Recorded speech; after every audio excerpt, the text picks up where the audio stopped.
आपके सामने क्वेश्चन है और असर्शन रीजन का क्वेश्चन है, जिसमें असर्शन दिया हुआ है replication of DNA note occurs during interkinesis.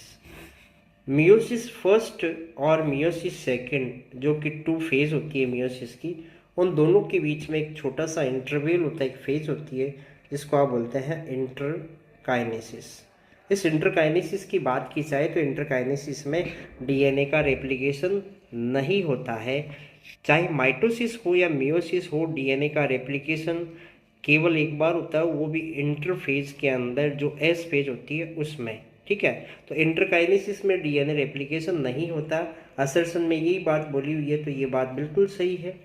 Reason जो दिया हुआ है वो है division of chromosome take place during meiosis second.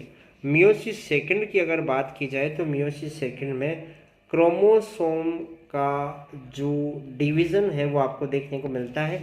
ये वाली बात भी बिल्कुल सही है। अब क्रोमोसोम के डिवीज़न से मतलब क्या हुआ?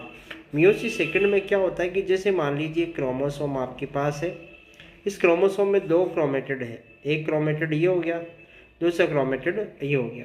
तो ये क्रोमेटिड जो है आपस में एक सेंट्रोमियर की हेल्प से जुड़े रहते हैं। मियोसिस सेकंड के दौरान क्या होता है कि ये दोनों क्रोमेटिड एक दूसरे से अलग होते हैं, इसी को आप क्या बोलते हैं, क्रोमोसोम का डिवीज़न हुआ है। तो ये वाली बात बिल्कुल यहाँ पर सही है।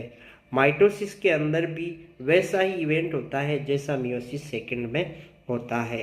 तो यहाँ पर ए आर दोनों सही है, पर स्टेटमेंट ए का आर करेक्ट एक्सप्लेनेशन यहाँ पर नहीं है। तो आप देखिए इसका करेक्ट आंसर क्या हो जाएगा, both A and R true but R is not the correct explanation of A second.